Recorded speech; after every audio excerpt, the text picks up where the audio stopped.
পশ্চিমবঙ্গের নতুন রাজ্যপাল রবির ব্যাকগ্রাউন্ড জানেন? রবি বাংলায় রাষ্ট্রপতি শাসন জারি করবেন। মোদীর সরকারের দূত। সবটাই কি করা হলো ভোটের আগে প্ল্যান করে? নাগা শান্তি আলোচনাতেও সফল হয়েছিলেন এই মানুষটা। ছিলেন অজিত ডোভালের ডেপুটি। ক্ষমতাই আলাদা। মমতা সরকারের কপালে ঘনিয়ে এলো এ কোন অন্ধকার? বিধানসভা ভোটের আগে সব হিসেব ওলট পালট হয়ে গেল। সিভি আনন্দ বোস হঠাৎ করে একটা ডিসিশন নিয়ে ফেললেন। দিল্লিতে গিয়ে রাজ্যপালের পদ থেকে ইস্তফা দিয়ে দিলেন। কারণটা স্পষ্ট নয়। গোটা ঘটনায় মমতা নিজে স্তম্ভিত। তৃণমূলের প্রশ্ন, রাজ্যে ভোট পিছিয়ে রাষ্ট্রপতি শাসন জারিতে সায় দেননি বলেই সরতে হলো? উত্তর অধরা। এদিকে পশ্চিমবঙ্গের রাজ্যপালের দায়িত্বে এলেন RN রবি। কে এই রবি? বিধানসভা নির্বাচনের আগে বাংলার বুকে এ কোন রবির উদয় হলো? বিভিন্ন সংবাদ মাধ্যম সূত্রে প্রকাশিত খবর অনুযায়ী রবির জন্ম পাটনায়। পদার্থবিদ্যায় স্নাতকোত্তর পাশ, IPS এর যোগ, দেশের বিভিন্ন জায়গায় কাজ, CBI এর দায়িত্বও সামলেছেন। দেশের গোয়েন্দা বিভাগ IB-এ কাজ করেছেন।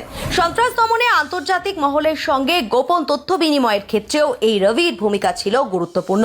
একটা সময় অবসর নেন IPS রবি। দেশের বিভিন্ন সংবাদপত্রে লেখালেখি শুরু করেন।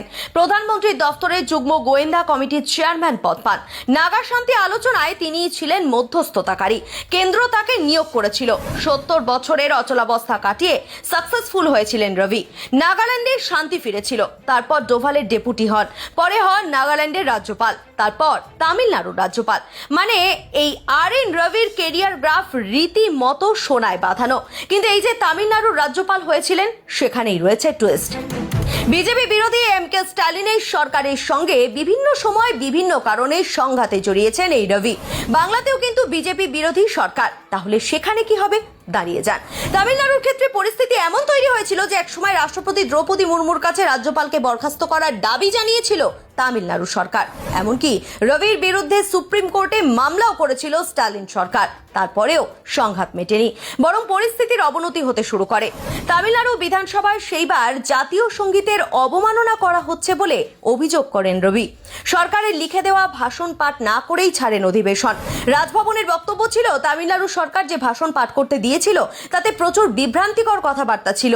এদিকে পাল্টা দিয়ে তামিলনাড়ুর মুখ্যমন্ত্রী স্ট্যালিন বলেছিলেন, ওই রাজ্যের বিধানসভা 100 বছরের ঐতিহ্য অসম্মানিত হয়েছে, অপমানিত হয়েছে। সেই রবি এবার বাংলার রাজ্যপাল। পশ্চিমবঙ্গের তৃণমূল সরকারের জন্য এই রবির উদয় কোন পরিণতি ডেকে আনবে সেটা তো বলবে সময়। তবে তৃণমূলপন্থী অনেকেই অলরেডি বলাবলি শুরু করেছেন, এপ্রিলে রাজ্যে বিধানসভা ভোট, তার 1 মাস আগে বিজেপি রাজ্যপালকে পদত্যাগ করাচ্ছে।